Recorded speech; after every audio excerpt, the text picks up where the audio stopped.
धन्यवाद ताई. यानंतर वंचित बहुजन आघाडीचे राष्ट्रीय अध्यक्ष तुमचे आमचे आदरास्थान आदरणीय बहुजन हृदय सम्राट आदरणीय बाळासाहेब आंबेडकर यांना विनंती आहे की आपण या रमाई महोत्सवाला संबोधित करावं. आदरणीय बाळासाहेब आंबेडकर.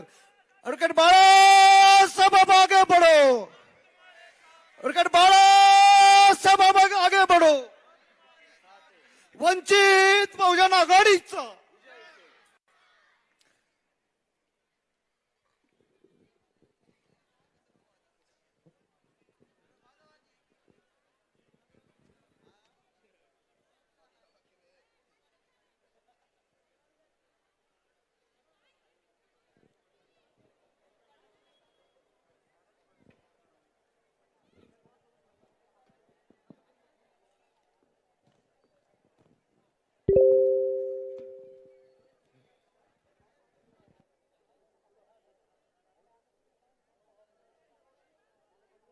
माता रमाई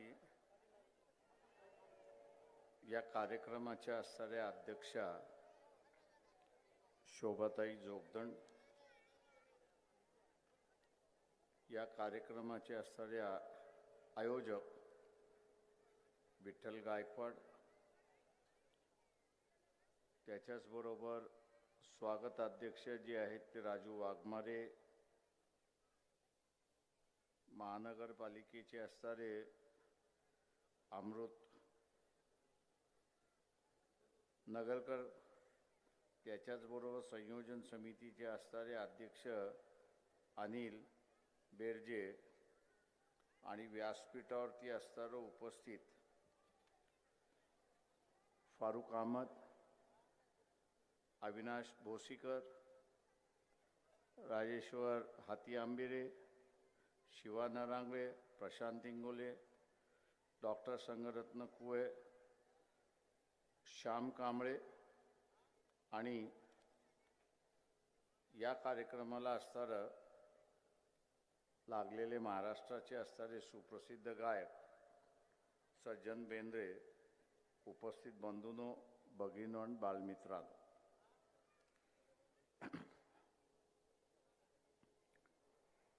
लोकसभेच्या आणि विधानसभेच्या असणाऱ्या निवडणुका पार पडल्यात आणि पार पडल्यानंतर आता असणाऱ्या एक वेगळ्या चर्चा सुरुवात झालेली आहे.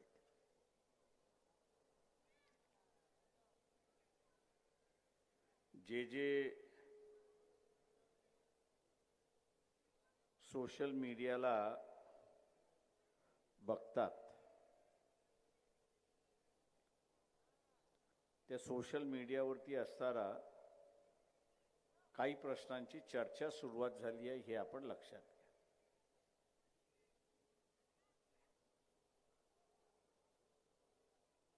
आणि ती सोशल मीडिया असं आहे की 1950 साली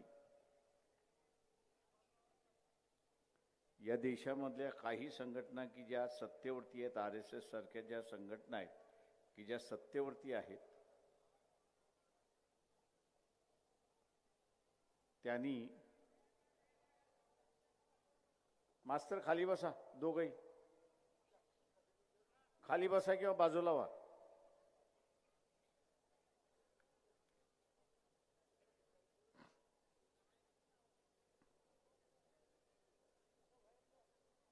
या इथे या खुर्चीवर बसा, इकडे या, इथं खुर्चीवर बसा.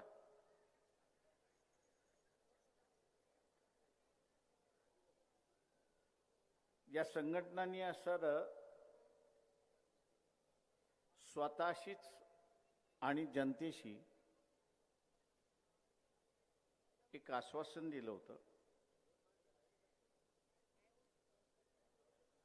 की जी घटना 1950 साली निर्माण केली तिला आम्ही मान्यता देत नाही, तिला आम्ही स्वीकारत नाही.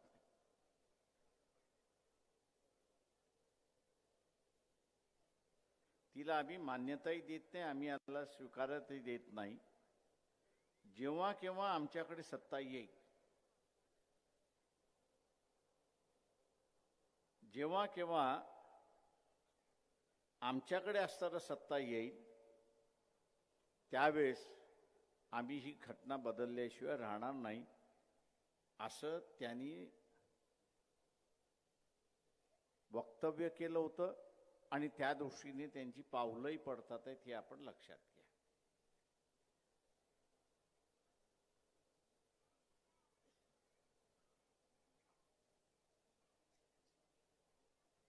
तशी पावलंही पडतात.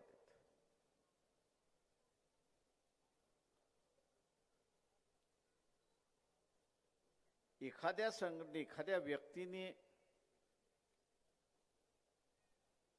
ठरवणं हा एक वेगळा भाग आहे आणि एखाद्या संघटनेने ठरवणं हा असणारा वेगळा भाग आहे.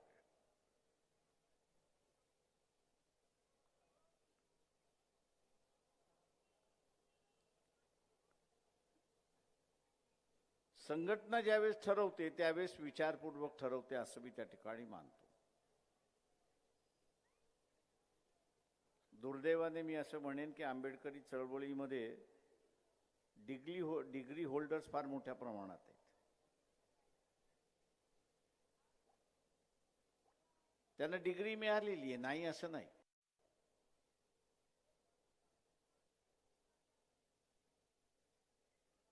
पण हे जे डिग्री होल्डर आहेत हे नवनीत गाईड म्हणून जे आहेत त्याचे हे डिग्री होल्डर आहेत. परीक्षेमध्ये प्रश्न काय येणार, ज्याला कोणाला असं हे बघायचं असेल तर मागच्या 10 वर्षाचे सगळे प्रश्न काढा. तुम्हाला एकही नवीन प्रश्न दिसणार नाही.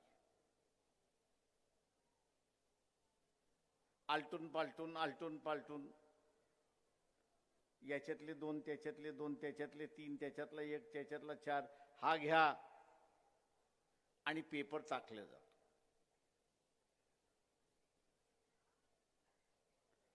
तो नवनीत गाईडवाला हे उचलण्यामध्ये हुशार असेल. तो 10 प्रश्न नाही, तो 25 प्रश्न काढत असेल. पत्त्यामधला सत्याचा खेळ तुम्हाला लोकांना माहित असेल, 21 पत्त्यामध्ये चालतो.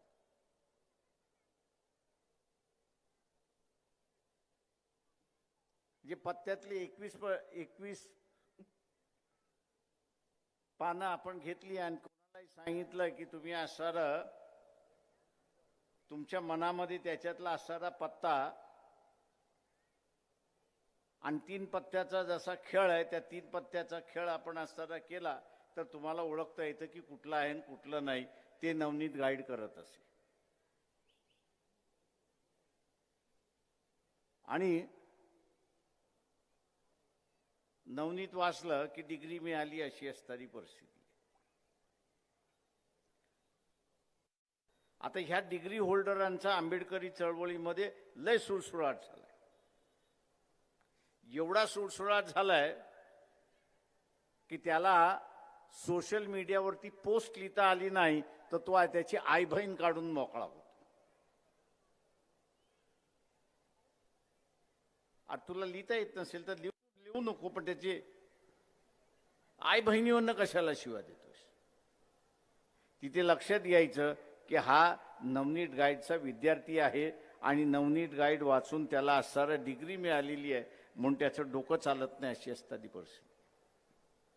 असे बरेच सुळसुळाट आहेत.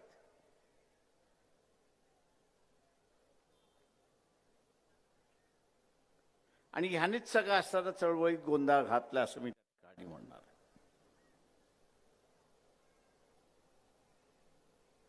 याच वर्गाने असणारा मोठा गोंधळ घातला. ज्यांनी निश्चय केलाय ते त्यांच्या मार्गाने चाललेत. संधीची वाट बघतात आहेत की कधी आपल्याला तो बदल करता येईल. आज जसं सर्वच राजकीय पक्षांना आपण बघत असाल की लखवा मारलेला आहे. लखवा मारलं की वाचा जाते, लखवा मारला की हात चालत नाही, पाय चालत नाही. तशा रीतीने ह्या राजकीय पक्षांना लखवा मारलेला आहे. आणि म्हणून कुठल्याही प्रश्नावरती बोलत नाही अशी असणारी परिस्थिती आहे. अमेरिकेतून ज्या भारतीयांना अमेरिकेतल्या विमानाने आणलं त्यांचे हातपाय बांधल्याचे फोटो आले.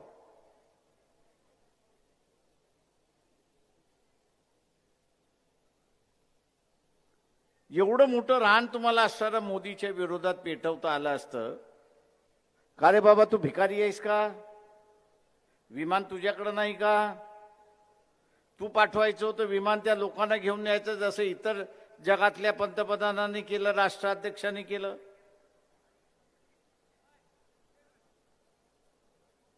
त्याचा निषेध तुम्हाला असताना करता आला असता. मोदी असेल ट्रम्पचा मित्र, तो त्याचा व्यक्तिगत संबंध आहे. पण जे अमेरिकेमध्ये भारतीय होते त्यांना बेड्या घालून आणणं हा त्यांचा अपमान नाही. हा प्रश्न विचारायला ज्या काँग्रेसला मतदान दिलं रे, राष्ट्रवादीच्या शरद पवारांना मतदान दिलं, त्यांच्या गांडीत दम नाही हे लक्षात घ्या. पण तुम्ही मतदान देणार पुढच्या निवडणुकीमध्ये, हेही मी तुम्हाला आता सांगतो. टाळ्या वाजवू नका, स्वतःचं चारित्र्य बघा पहिल्यांदा.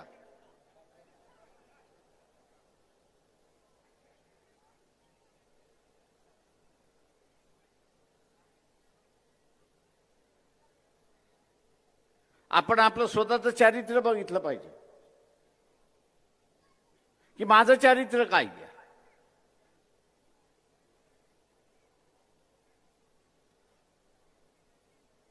आणि म्हणून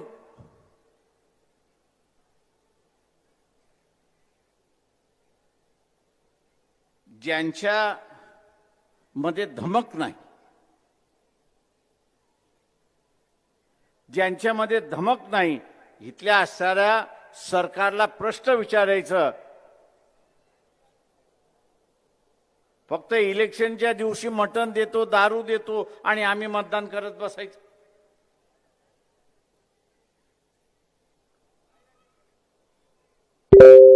आज आम्ही म्हणतो की आम्हाला कोण विचार, अरे तुम्हाला विचारणार कशासाठी? तुमचं चारित्र्य आहे कुठे?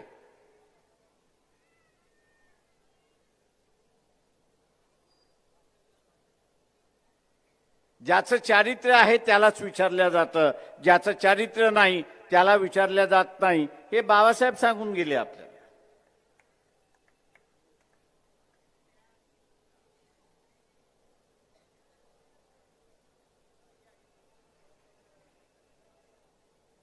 हे चारित्र्य आपण असलं पाहिजे.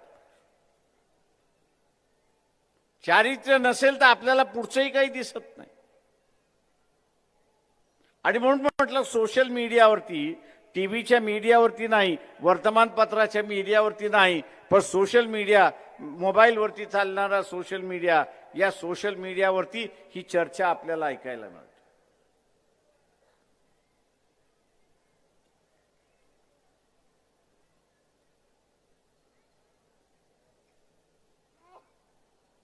उद्याची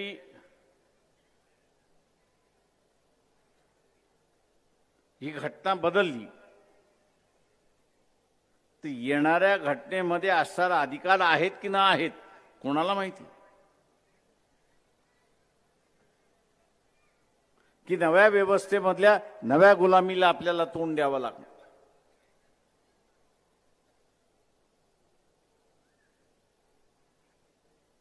रासू गवई यांचा मुलगा सुप्रीम कोर्टाचा जज आहे. किती जणांना माहिती आहे? हात वरती करा.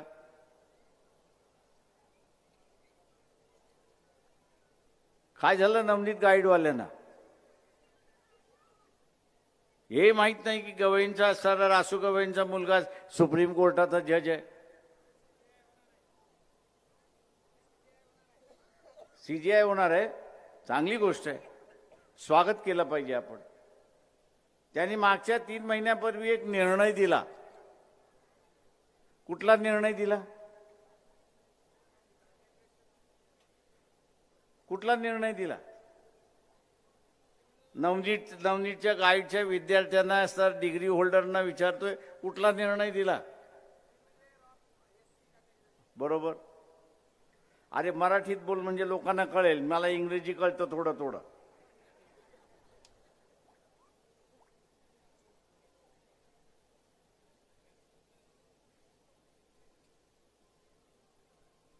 त्या निर्णयातला गाभा किती जणांना माहित आहे? हात वरती करा.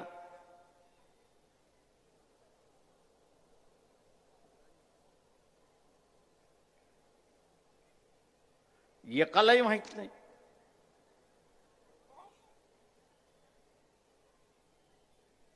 एकालाही माहित नाही. त्या निर्णयामध्ये असं म्हटलेलं आहे की ज्याला आरक्षणाचा लाभ मिळालेला आहे, मग तुम्हाला शिलाई मशीन सुद्धा मिळाली असेल, तर यापुढे तुम्हाला आरक्षण मिळणार नाही, यापुढे तुम्हाला लाभ मिळणार नाही.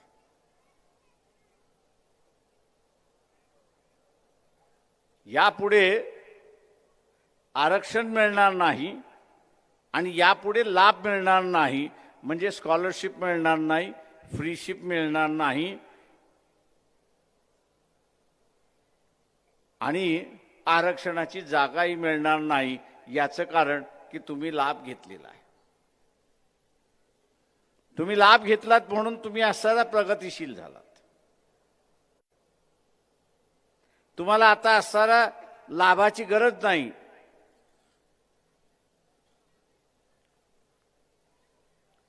हा निर्णय दिलेत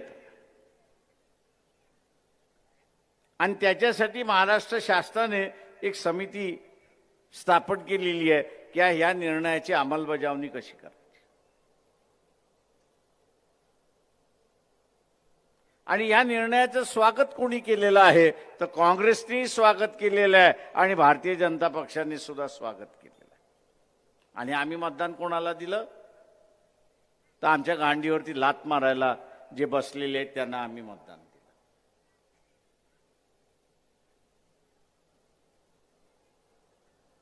म्हणजे जे अधिकार काढून घ्यायला निघालेले आहेत त्यांनाच आम्ही असं मतदान देतोय आणि म्हणतोय वा वा तू काय फार चांगली किक मारली आहे, अजून 2 किक माझ्या बोछ्यावरती मार, असं मी त्याला असताना सांगतोय.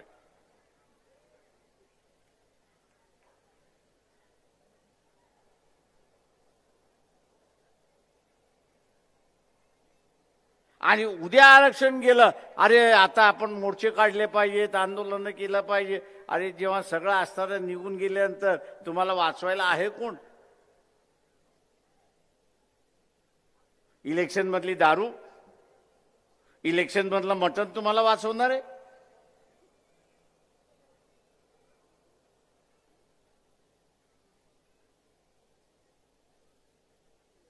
इलेक्शन मधली दारू, इलेक्शन मधलं मटण तुम्हाला वाचवणार आहे की ज्या काँग्रेसला मतदान दिले ते लढणार आहेत? त्यांनी तर सरळ सांगितलं की कर्नाटक सारख्या राज्यामध्ये आणि तेलंगणा सारख्या राज्यामध्ये आणि हिमाचल सारख्या राज्यामध्ये जिथे आमचं सरकार आहे तिथं गवई साहेबांचा निर्णय आम्ही लागू केल्याशिवाय राहणार नाही आणि त्यांनी लागू करायला सुरुवात केली. निर्णय काय आहे? तर तुम्ही लाभ घेतला असेल, शासकीय लाभ घेतला असेल, तर यापुढे तुम्हाला शासकीय कुठलाही लाभ मिळणार नाही. आरक्षणाच्या यादीमधनं तुम्ही बाहेर जाणार.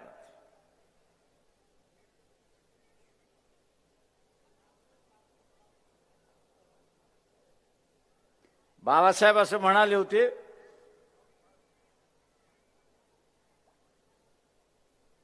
की प्रत्येक पायरीवरती जिथे तुम्ही उभे आहात तिथे उभं राहण्यासाठी सुद्धा तुम्हाला संघर्ष करावा लागतो. पुढची पायरी तर सोडा, पण जी पायरी तुम्ही गाठलेली आहे त्या गाठलेल्या पायरीवरती सुद्धा टिकणं, याच्यासाठी तुम्हाला संघर्ष करावा लागेल. आणि म्हणून त्यांनी गाड्याचं उदाहरण दिलं की हा गाडा आहे, हा इथपर्यंत खेचत आणलेला आहे. तुम्हाला पुढे घेऊन जाता असेल तर पुढे घेऊन जा, पण पुढे घेऊन जाता येत नसेल तर कुठल्याही परिस्थितीमध्ये तो पाठीमागे येऊ देऊ नका. ही जबाबदारी आपल्यावरती बाबासाहेब टाकून गेले.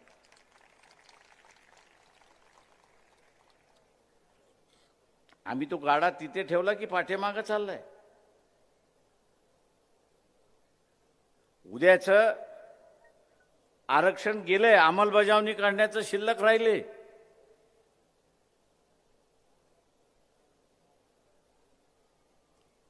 उद्या पोरगा मेडिकलला गेला, इंजिनिअरिंगला गेला, कॉलेजमध्ये गेला, त्याच्या फिया भरू शकतो का आपण?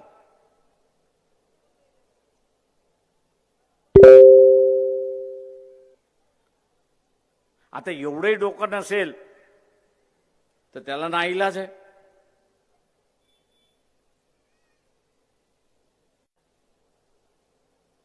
एवढंही डोकं नसेल की परिणाम काय होणार हे जर आम्हाला कळायला जर डोकं नसेल तर तुम्हाला वाचवणार कोण आहे? दारू वाचवणार आहे, मटण वाचवणार आहे, की काँग्रेसला दिलेलं मतदान तुम्हाला वाचवणार आहे?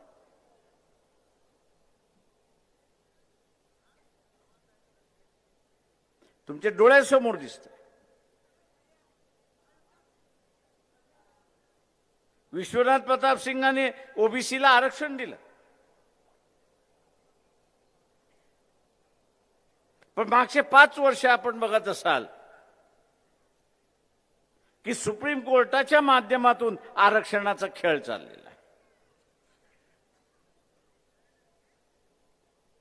ज्या दिवशी फायनल निकाल लागेल की राजकीय आरक्षण ओबीसीला नाही, त्याच्या वर्षभरामध्ये नोकऱ्यातलं आणि शिक्षणातलं आरक्षण सुद्धा ओबीसीचं निघून गेलेलं असेल.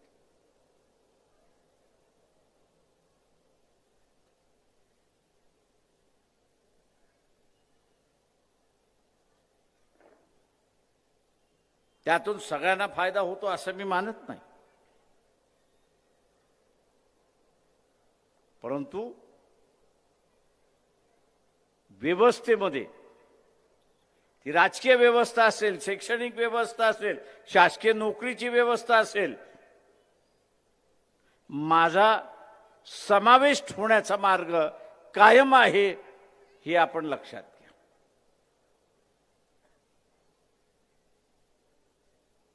राजा महाराजांचा असणारा कालखंड होता.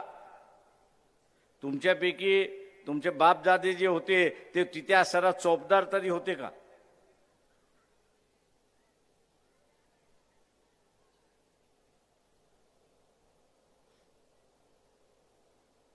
आपण त्या परिस्थितीकडे बघणार आहोत की न बघणार आहोत? महात्मा फुले असतील, शाहू महाराज आहेत, बाबासाहेब आंबेडकर आहेत की ज्यांनी आम्हाला नुसतं चोपदार नाही तर आता यांनी म्हटल्यासारखं सुप्रीम कोर्टाच्या चीफ जस्टिसची सुद्धा खुर्ची आम्हाला मोकळी करून दिली. ती व्यवस्था आम्ही टिकवणार आहोत की न टिकवणार आहोत?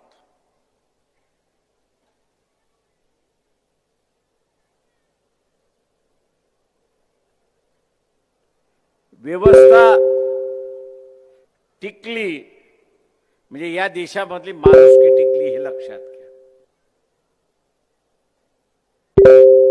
व्यवस्था टिकली म्हणजे या देशातल्या माणसाचे अधिकार टिकले हे आपण असताना लक्षात घ्या.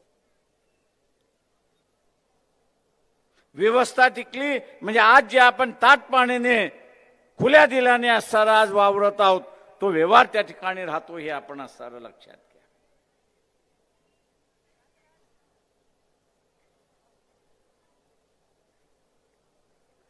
दुर्दैवाने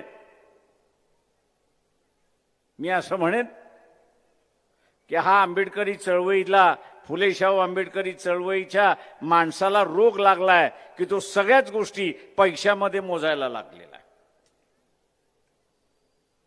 माझ्या बापाच्या 9 फॅक्टऱ्या होत्या.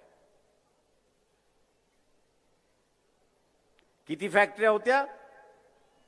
9 फॅक्टऱ्या होत्या. कुठच्या काळामध्ये? 30 आणि 35च्या कालावधीमध्ये.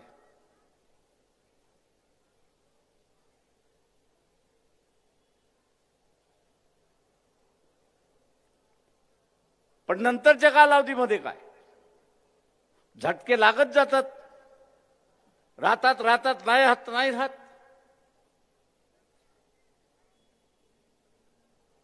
सांगण्याचा माझा मुद्दा आहे की पैसा ज्याला आपण असणारा सगळंच सुरक्षितेचं कवच आपण समजतोय तो आहे तोपर्यंत लोक तुमच्या बरोबर आहेत. ज्या दिवशी तो संपला मुंगळ्यासारखे सगळे पळून जातात. टिकत नाही अशी असणारी परिस्थिती आहे. टिकत राहतात अशी असणारी परिस्थिती आहे.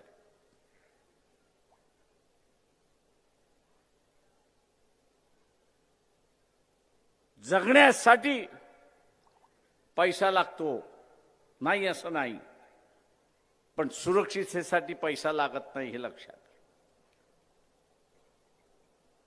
सुरक्षा ही व्यवस्थाच देते हे आपण असं लक्षात घ्या. आणि मग कुठल्याही मारवाड्याच्या दुकानामध्ये जा आणि त्या मारवाड्याला विचारा तू काय करतोयस? काय नाही, तो म्हणतो जरा संघटनेमध्ये पैसे भरायला चालतोय. का त्याला माहित आहे की माझा व्यवसाय माझ्याकडे टिकवायचा असेल, राहायचा असेल तर संघटन हे माझं असणारं महत्वाचं आहे. संघटन हे असणारं माझं महत्वाचं आहे. कारण माझा व्यवहार, माझा व्यापार हा संघटनेमुळे माझ्याकडे टिकून राहतो याची त्याला जाणीव आहे. आणि म्हणून तो सभासद त्या ठिकाणी होत असतो आणि महिन्याच्या महिन्याला सभासदाच्या वर्गण्या भरत असतो. त्याला संघटनेची ताकद दिसली.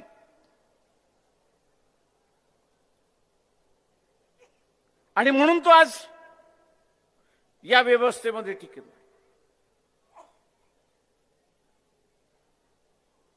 उद्या राजकीय स्थितीच्यावरती तुम्ही जर असं आपली ताकद दाखवली असती तर काय मिसाल होती गवईची की तुमचं आरक्षण काढून घेण्याची असणारी अवस्था.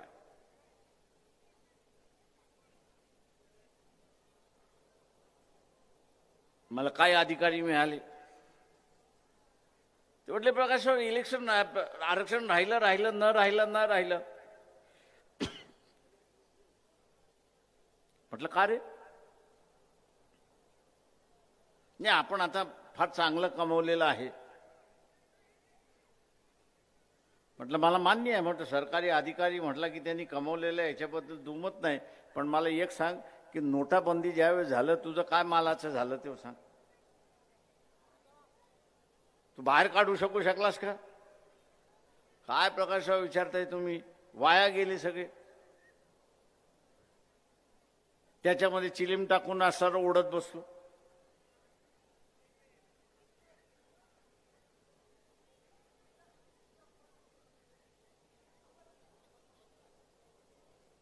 म्हटलं म्हणजे राजाचा रंगच झालास ना तू. त्याच्यानंतर कमवलेस ते वेगळा भाग आहे म्हटलं होतं. पण नोटबंदीच्या कालावधी तू राजा त्याच्या अगोदर होतास, पण नोटबंदीच्या कालावधीमध्ये तू असताना म्हटलं रंक झाला होतास की नाही सांग. तू म्हटलं झालं होतं ना. आणि म्हटलं उद्या तुझं आयुष्य संपलं म्हटलं होतं. का तू अगोदर आरक्षण घेतलंय, पण तुझ्या पोराचं काय? उद्या तुझ्या पोराला नोकरी लागली नाही काय होणार आहे?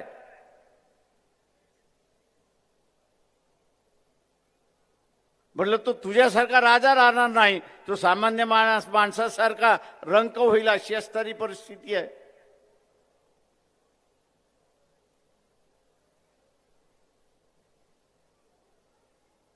जो चुकीचा पायंडा पडत चाललेला आहे. त्याला दुरुस्त करण्याची गरज आहे हे आपण असं लक्षात घ्या.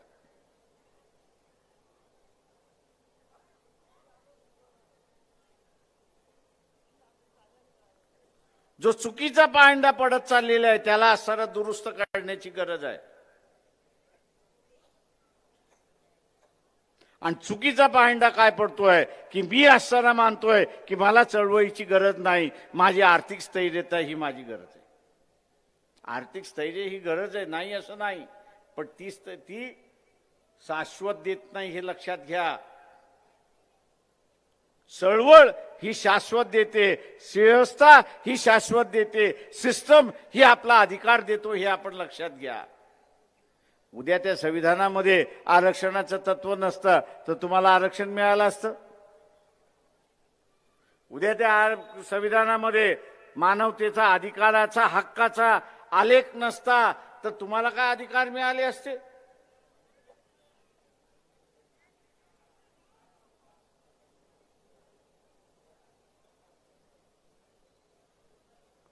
आज राहुल गांधी विरोधी पक्ष नेता आहे, पण मोदीने त्याला काय करून ठेवलंय, वाघाचं मांजर करून ठेवले. अशी असणारी परिस्थिती आहे. उठ उठ बसत बस अशी अवस्था करून ठेवलेली आहे.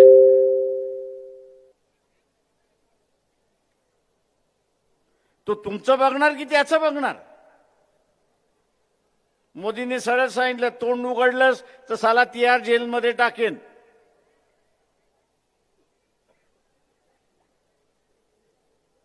तो तुमच्यासाठी तिहार जेलमध्ये जाईल की बाहेर राहून आपल्या आयुष्य जगत राहील? कोणासाठी लढेल तो?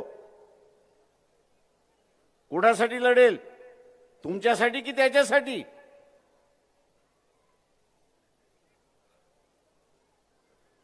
स्वतःचं पोरगा पोलीस स्टेशनला घेऊन गेला तर त्या पोलिसाला आपण काय म्हणतो? जा घेऊन माझ्या पोराला. आपण काय म्हणतो? काय म्हणतो आपण त्या पोलिसाला?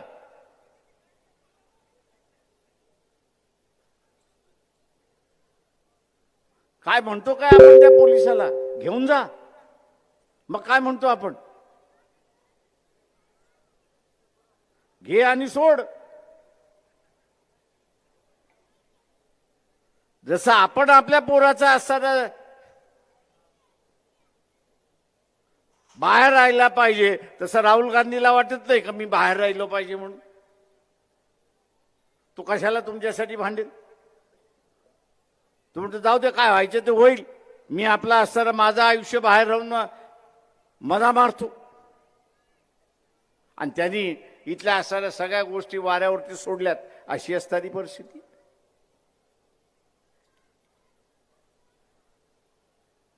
आणि म्हणून बाबासाहेब म्हणत असत की आपलं डोकं आपल्याच खांद्यावरती असलं पाहिजे, आपली मान दुसऱ्याच्या खांद्यावरती असता कामा नये. कधी सुरी फिरवेल हे कळत नाही.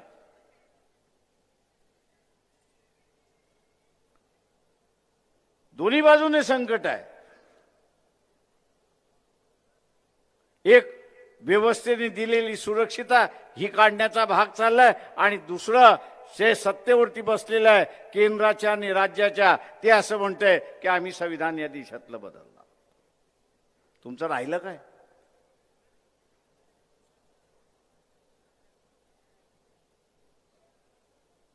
आणि आम्ही काय करतोय? आज कोणाची जयंती साजरी करतो? कोणाची करतो?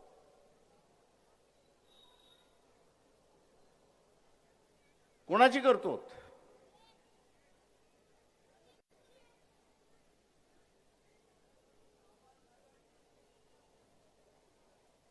महान विद्वान आपल्या सभेमध्ये बसलेले, त्याचं स्वागत करतो मी विचारायचं. कोणाची जयंती आपण साजरी करतो?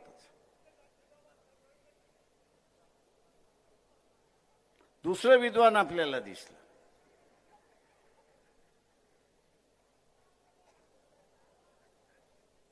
कोणाची जयंती आपण साजरी करतो?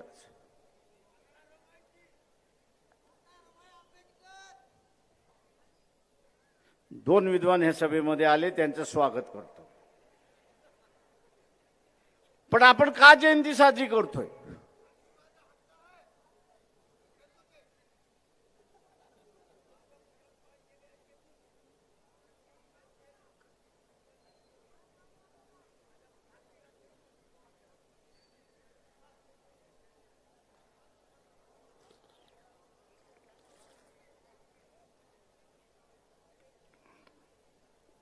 जाऊ द्या, रात्री 9 वाजताच बोलतोय ते.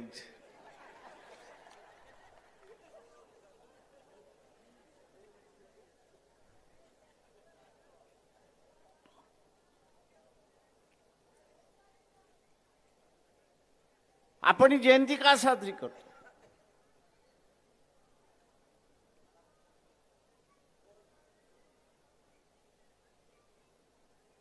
का साजरी करतोय? कारण त्यांच्या त्यागाशिवाय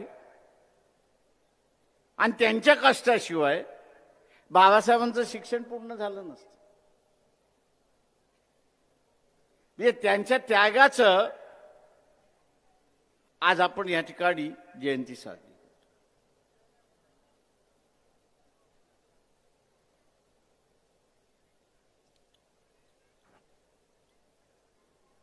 त्यागाचं असणारं जे प्रतीक आहे,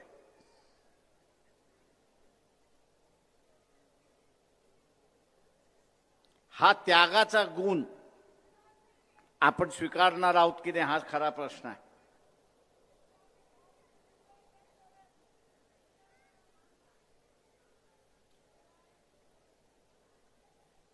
त्यागाचा गुण हा असणारा सगळ्यात महत्वाचा भाग आहे.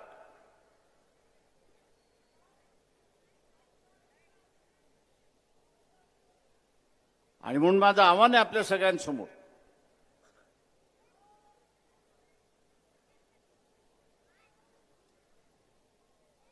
आणि सगळ्या महान विद्वान ज्या आंबेडकरी चळवळीमध्ये बसले त्या सगळ्यांना माझं असणारं आव्हान आहे, कृपा करून डोकं चालू नका. त्या डोक्यामध्ये मेंदू नाहीये. त्या मेंदूमध्ये असणारा फक्त नवनीत बसलेला आहे, दुसरा कोणच बसलेला नाही. तेव्हा नवनीत हा विचार करायला सांगत नाही, फक्त असणारं गिरवायला सांगतो. आणि ते वर्तमानपत्रावर आणि ते परीक्षेच्या पत्रावरती तुम्ही गिरवलं आणि तुम्हाला डिग्री मिळाली, एवढीच फक्त तुमची लायकी आहे, ही पहिल्यांदा लक्षात घ्या. लय जरी शिव्या घालतात सध्या. म्हटलं शिव्या घालायच्या तेवढ्या घाला, म्हटलं मला काही फरक पडत नाही, पण तुमचं हे कॅरेक्टर आहे, हे लोकांसमोर आल्याशिवाय आणि आणल्याशिवाय मी राहणार नाही, हे लक्षात घ्या.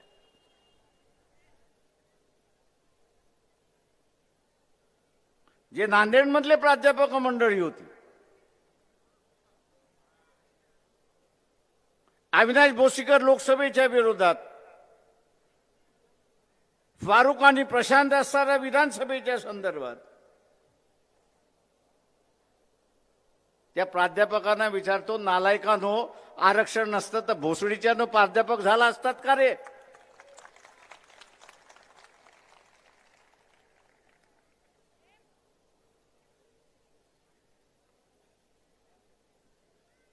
आणि तेच काँग्रेस आज असताना म्हणतंय की आम्ही गवईंनी दिलेला निर्णय लागू केल्याशिवाय राहणार नाही. लाज लज्जा असेल तर पहिल्यांदा प्राध्यापकीचा असणारा राजीनामा द्या आणि स्वतःच्या ताकदीवरती प्राध्यापक होऊन दाखवा. या ठिकाणी पुन्हा उद्या हे सगळे माझ्या नावाने दगड फोडायला सुरुवात होतील. आम्हाला शिवी दिली, बाबासाहेबांच्या नातवाने आम्हाला शिवी दिली. अरे नालायकानं, तुम्ही त्याच लायकीचे आहात, हे पहिल्यांदा लक्षात घ्या. तुमची दुसरी लायकी नाहीये.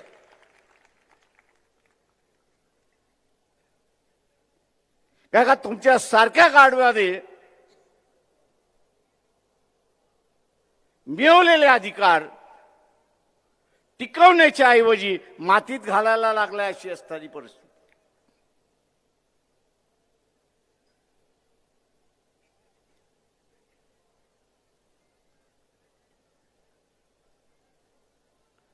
इथे तुमच्या विरोधात आरक्षणवादी जे आहेत, मग तो ओबीसी मधला असेल, एससी मधला असेल, एसटी मधला असेल, याच्या विरोधात कोण कोण आहे?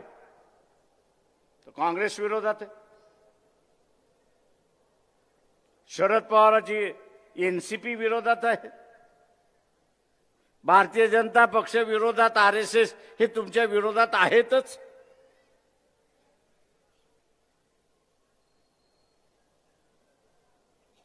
त्यागाची भूमिका करायची असेल तर आमचं मत यांना आता नाही, हा निश्चय त्या ठिकाणी झाला पाहिजे.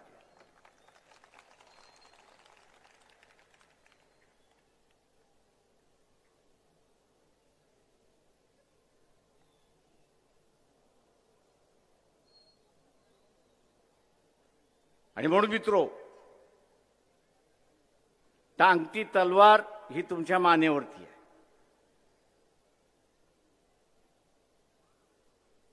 ती टांगती तलवार आता असताना चळवळ वाचू शकत नाही, ती तुम्हालाच वाचवावी लागणार आहे.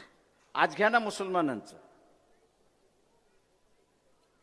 बे काँग्रेस, बे 2-3 काँग्रेस, वक्फ जमिनीचं बिल आणले. काँग्रेस त्याला काय विरोध करणार आहे? मुसलमानांच्या वक्फ जमिनी गेल्या अशी असणारी परिस्थिती आहे.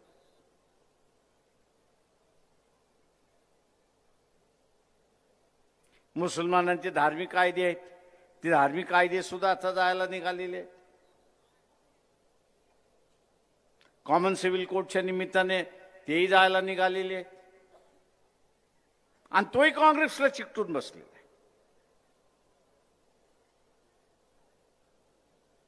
त्याच्यापासून शिका. उद्या मुसलमानांची झालेली अवस्था ही आपली अवस्था होऊन घ्यायची नसेल तर स्वतःच्या पायावरती उभं राहायला आपण शिकलं पाहिजे. यश येईल न येईल, पण माझा लढा कुमाना जो आहे तो कायम आहे, कायम राहील अशी असणारी परिस्थिती. बाळासाहेब काही सत्तेवरती नव्हते,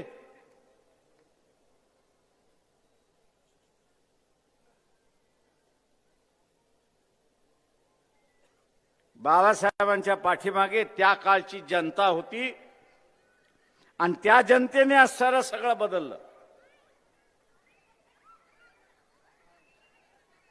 अरे त्या कुत्र्याला पकडा, अरे काही बसत नाही त्याला, घ्या आतमध्ये इकडे.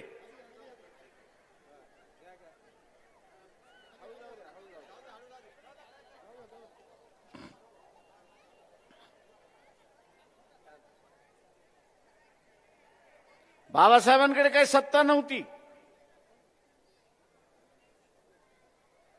पण त्या काळची जनता बाबासाहेबांबरोबर होती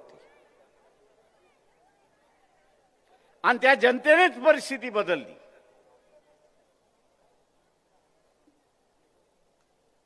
त्या जनतेने परिस्थिती बदलली.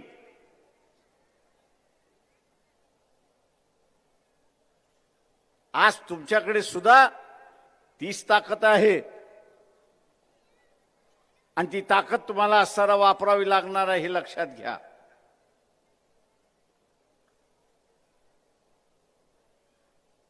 ती ताकद तुम्हाला असताना वापरावी लागणार आहे.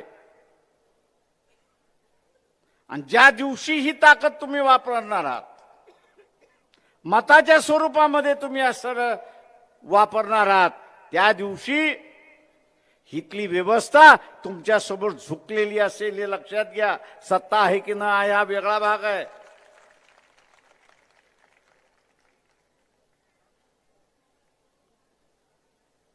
आज मला अनेक जण म्हणतात, प्रकाशराव काही करा, फुले शाहू आंबेडकरी जनतेला आवाहन करा, त्यांच्या पायावरती उभं करा. अरे म्हटलं तुम्ही आवाहन करा ना. ते म्हटले आमचं ऐकत नाही म्हणून आम्ही तुम्हाला आवाहन करायला सांगतोय. म्हटलं विकलेली आहे त्याला मी काय करू म्हटलं.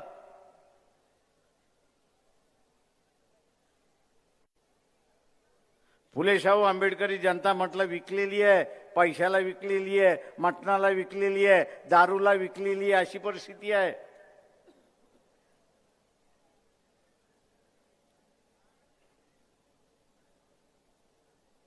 या सामाजिक चळवळीचे असणारे हे नेते आहेत. फुले शाहू आंबेडकरी चळवळ ही सामाजिक चळवळीचे नेते आहेत.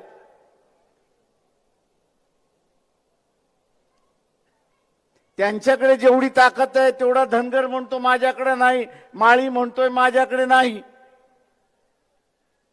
कुंभार म्हणतोय माझ्याकडे नाही, लोहार म्हणतोय माझ्याकडे नाही. हा उभा राहिला तर आम्ही याच्या पाठीमागे जाऊन उभा राहू. हाताला हात देऊन ते ठिकाणी असतात. पण दुर्दैवाने फुले शाहू आंबेडकरी चळवळीतली मशाल आपण जे आहात तो मिनमिनता दिवा व्हायला चाललाय अशी असणारी परिस्थिती आहे. ज्या दिवशी ही मशाल पुन्हा पेटलेली आपल्याला दिसेल त्या दिवशी हे जे संविधान बदलणारे जे आहेत ते पहिल्यांदा तुमच्याकडे गिडगिडवून करतील, अरे बाबा आम्ही मासं म्हणायलाच नव्हतं, आम्ही अमुक म्हणायला तयार होतो, तुम्ही जरा चुकीचं ऐकलं आणि म्हणून तुमचा गैरसमज झाला, ही सांगणारी माणसं त्या ठिकाणी उभी राहतील. ही तुमची ताकद आहे, ही तुमची असणारी ताकद आहे.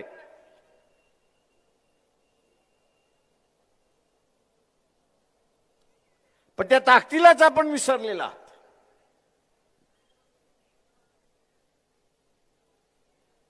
ती ताकद या जयंतीच्या निमित्ताने पुन्हा उभा करू अशी प्रत्येकाने प्रत्येकाला नाही